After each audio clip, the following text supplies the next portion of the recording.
Also, good day and welcome to Bujin TV Insight Interview Series. My name is James Pankovic and I'm joined today by Christian. Hey everybody, today it's a great day.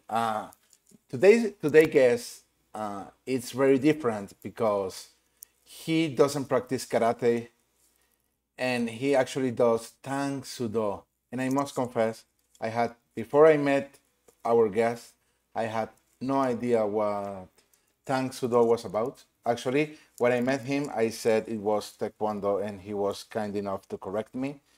So welcome Dan Bernardo Sensei. Hey guys, thanks for having me. This is fantastic. Oh, we are very, very pleased to have you join us for our interview series. You're coming to us live from South Carolina, is that right? Yes, sir. Yeah, and I can see your fantastic dojo there in the background. It looks like you have quite a pedigree and quite a history when it comes to martial arts. So please, if you would, just tell us a little bit about yourself, about the arts that you practice and your dojo there. Oh, sure. So I started martial arts when I was around 10 years old. And I started in the art of Tangsoo. My first teacher was a man named Kwon Chun, and I trained with him for a couple years, and then I decided to switch organizations and join up in the International Tangsoo Federation under Kim Chun-sik for, and I was in the ITF for I guess almost 20 years. Now I am training with a man named Carlos Aleon, and that's where I am now. So cool. That's my main art. Tangsoo is my main art, I should say that. I do different weapon arts and things like that, but within Tangsoo we have what's called Taegukkwon. And Taegukkwon is the Korean pronunciation of Taiji-Chuan. So I also teach Taegukkwon, but I try to tell people that it's not so much as a separate thing for us because it's all kind of combined. The 88 form is a form in our curriculum. So at a certain rank, you have to learn the 88 form. It is. It's just another form in our curriculum. So, and I do understand that you also practice Shodo.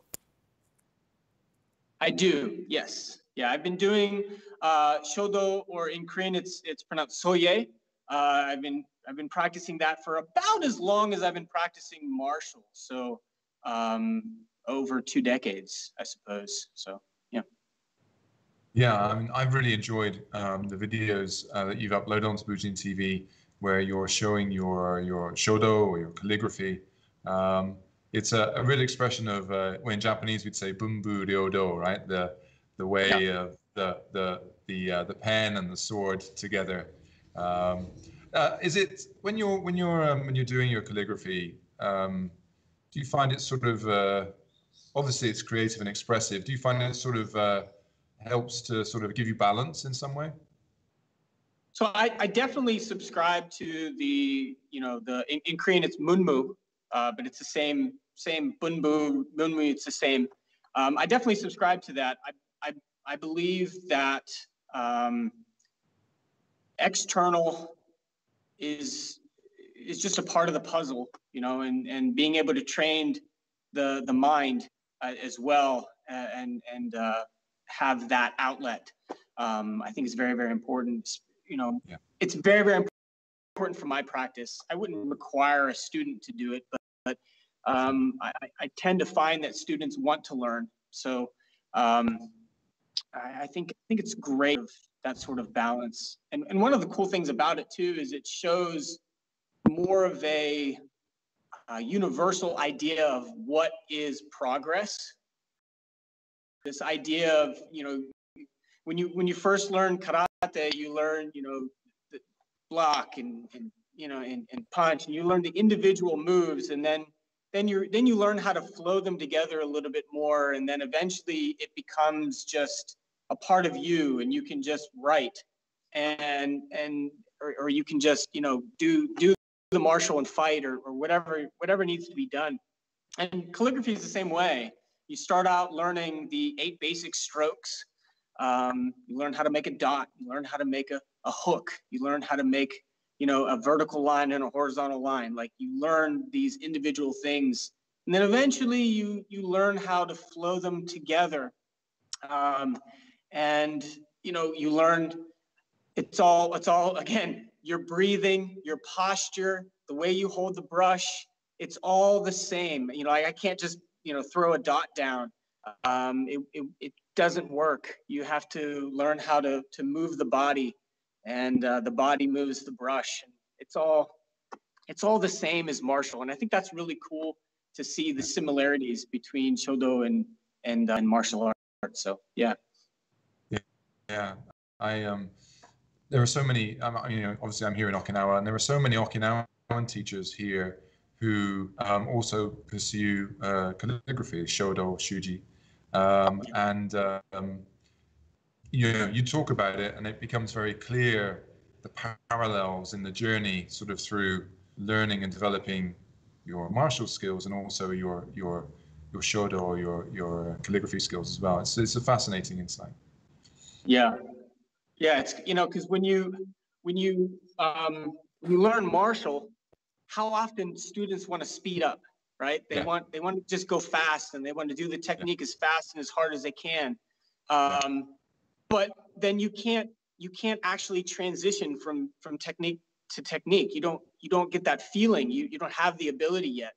But unless you can actually do a character with the right print, right, with the right balance and the right size, and making sure that the strokes are in the right order, and et cetera, then you'll never be able to do cursive. You won't be able to. It won't make sense, and nobody will be able to read it. Cursive is hard to read just in general. And so, like, nobody will be able to read it. But but if you do go through that process, then eventually you can just write, and it works. Same with martial. Yeah. Before we go in and actually talk about your videos, particularly the ones that you've shared with us on Bujin TV, there's one other thing I just wanted to get you to talk about a little bit. So you learned a very traditional form of stick fighting, but not an Oriental art, right? Would you tell us just a little bit about that? Yeah. So when I was young, starting to train in martial arts, my grandfather thought it was funny, and he said, "Oh, you want to learn how to fight? Let's go outside and fight with some sticks." And so he would take broom handles, and we would go out, and we would do twirls, and, you know, stuff behind the head, and I would have to do this drill where you hold the stick, and you flick the wrist like this, and I would have to do it 500 times each hand, you know, and it was ridiculous.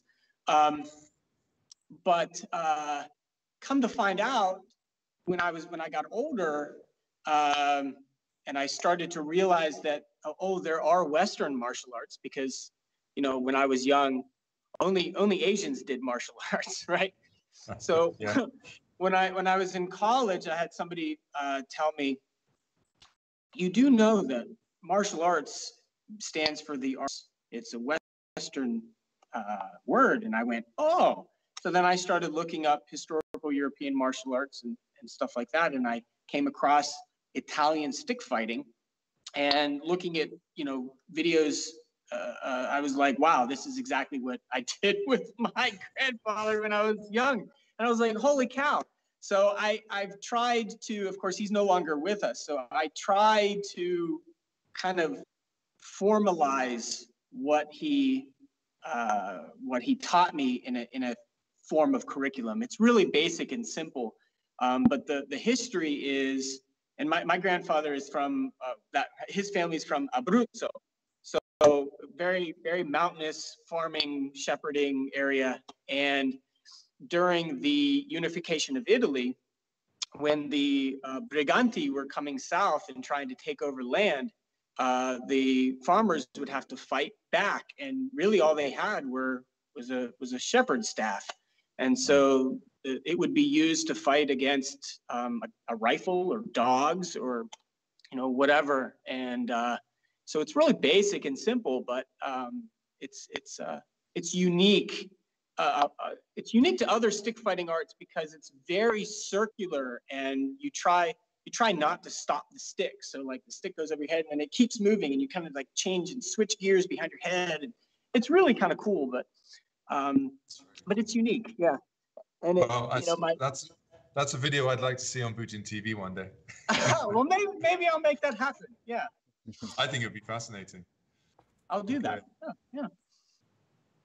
So so we've got one of your videos playing in the background. You've been very generous and open in sharing a number of your videos with us already via Bujin TV. Would you like to just tell us about, what you commit to video, what you shared on the platform is, what are the general themes, or what are the point of the videos that you like to put together? Sure. So my biggest goal is to showcase the internal functionality of Dangsoodo. The majority of people who practice my art are very external. Not that it's their fault or anything. It's just sometimes the internal work didn't get taught. So my goal with these videos is to show the functionality of internal work within the Dangsoodo. And the way that I decided to kind of formulate that is to show similarities between the Taegukkwon form, the Taiji form, and a karate form, right? Because they're both in our curriculum. Dangsoodo is essentially karate. We do 3 gicho, particularly the Taikyoku kata from Shotokan. We do the 5 Pyongan forms, which are the 5 Heian or Pinan forms. We use Funakoshi's order, so the first 2 are switched. We do 2 Basai. We basically do Itosu Basai. So Pasai De and Shodokan, which would be Pasai Sho, of course. We do that, and we do our Pasai So, which is Itosu Pasai So, which is the newer one.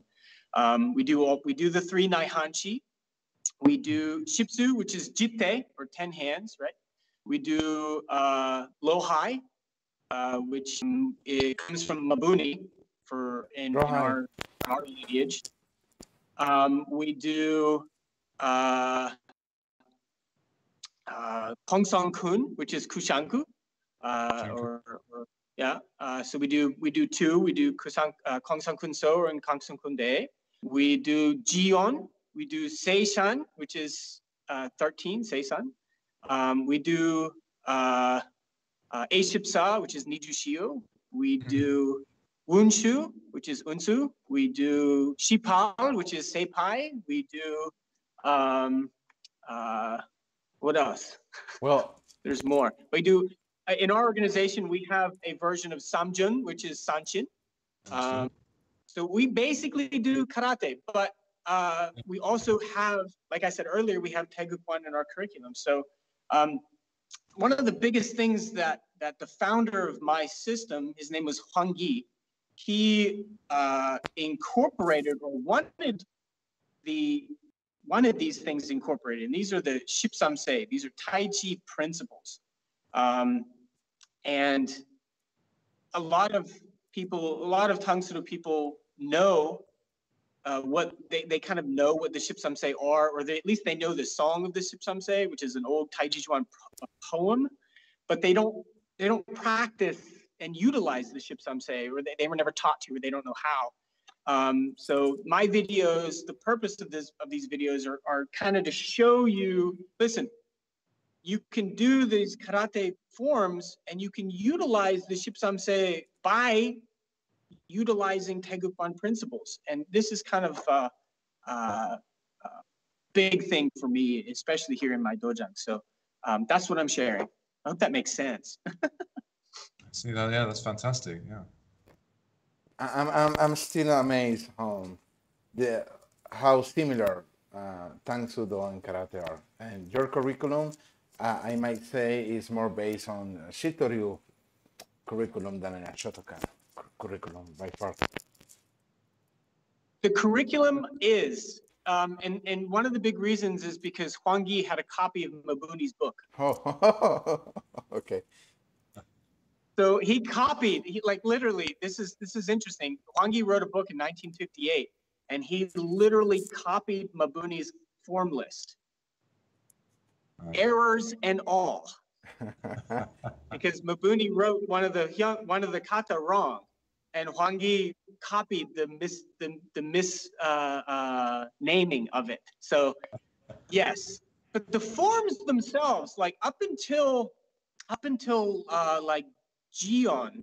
Now Lohai, of course, we get from Shitoryu, but up until like Jion, it's mostly very, very Shotokan-ish. We do their versions. Like our Seisan is Hangetsu, right? We don't do the Naha version of Seisan. We don't do any of the older versions of Seisan. We do a version of Hangetsu, but beyond that, it is mostly very similar to Shitoryu. Yeah.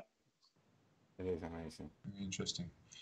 So just to kind of wrap up, would you just tell us the videos that you've shared on Bujin TV so far, just what are the titles and what to expect inside each video?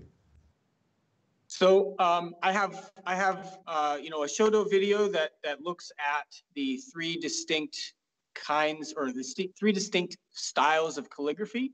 So check that out. That's really cool. The Tangsoodo videos that I have are titled Internal Functionality of Korean Karate. And each one we're looking at a section or at least a principle from the Tai Chi form, the Taegukkwon form, and correlating it with a section of the Naihanchi form. So the first video, episode 1, of course, is this movement from Naihanchi, Chodan, uses the section in Taegukkwon called Junsen Banlanchu in Korean. I don't remember the Chinese name, but it is the turn, deflect, parry, and punch part of the Taegukkwon form. And again, I try to look at principles and the energy that is being used, and it really is the same. It's the same thing. And then each